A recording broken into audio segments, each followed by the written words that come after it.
I pray our message here today is protected by the Most Divine, and that each and every one of you has the blessings and favor of God. In a world where magic is rooted in the exchange of energy, the ethics of spellcasting are profoundly influenced by divine will. The practice of magic involves manipulating the flow of energy between individuals and the world around them. This energy exchange can manifest in various ways, from blessings and healing to curses and manipulation. However, because magic operates on a plane closely connected to the divine, the moral implications of spell casting are paramount. So you might want to rethink that necromantic spell you're about to cast, or some oneromantic invasion that you're planning on executing. When casting spells that target other people, it's crucial to consider the divine perspective. If a spell is intended to harm someone who is in good standing with the divine, it can have serious repercussions. Think of it as going after someone who's got dharma or good karma. This is because individuals are often protected by higher spiritual forces due to their positive deeds and their high spiritual rank, particularly if they're in favor with their ancestors, or maybe you have spirit guides that are also assisting as well.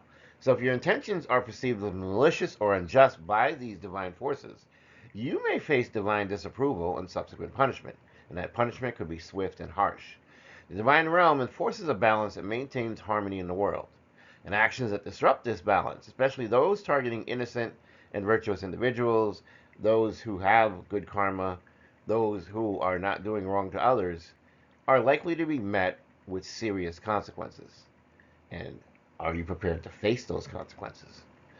To navigate these complex dynamics, it is wise to consult with oracles or individuals skilled in divination before performing any spell work with significant impact on others.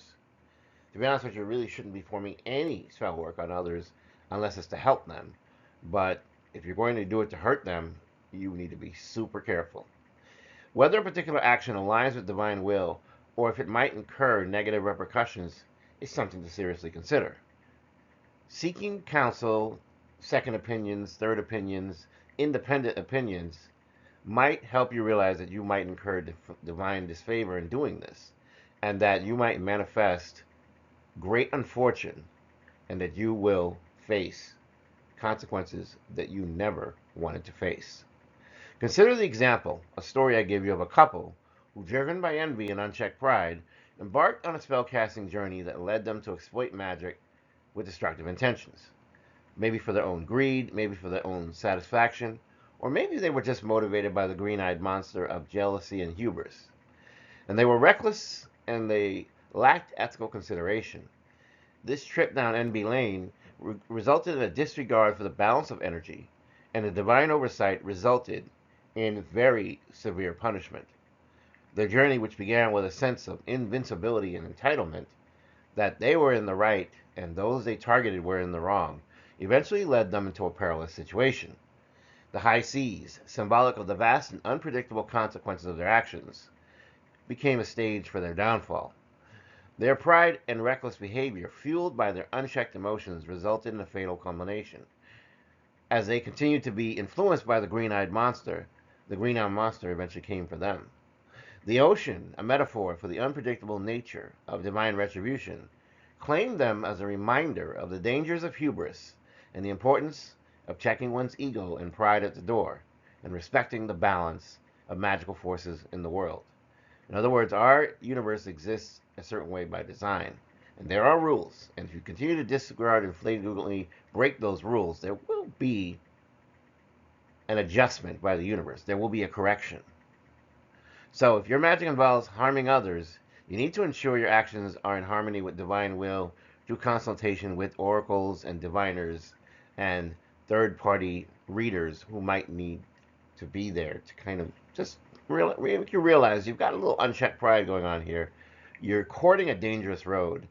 And so when you think of the story of the couple whose recklessness led to their demise in the unforgiving expanse of the sea, you realize that this is a dangerous game. And if you don't know what you're doing and you're playing with things that you cannot possibly fathom or understand, don't be surprised if maybe you unleash some entity that you were hoping would harm another person, but that entity is rejected, and that entity now comes onto you, and now you carry that entity.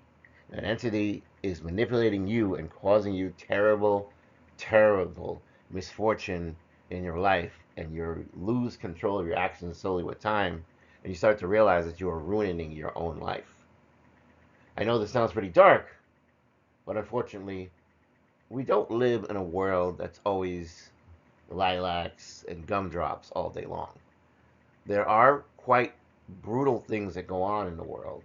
And so we need to be aware of those things. And we need to be aware of the fact that there are people out there who don't always have our best intentions at heart. But at the very least, that we should do our best to not become like those people.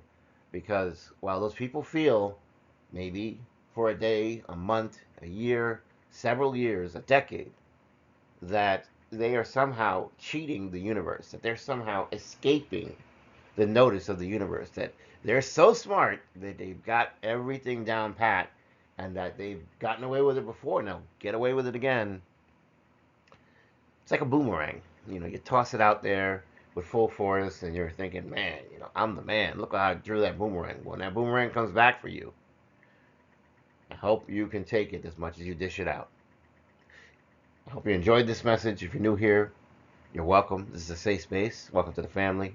If you're returning, thank you, family. I appreciate you. Your support keeps this channel going. Please like, share, and subscribe. Please have a wonderful, wonderful, blessed day. I love you. Take care. Woodman signing off.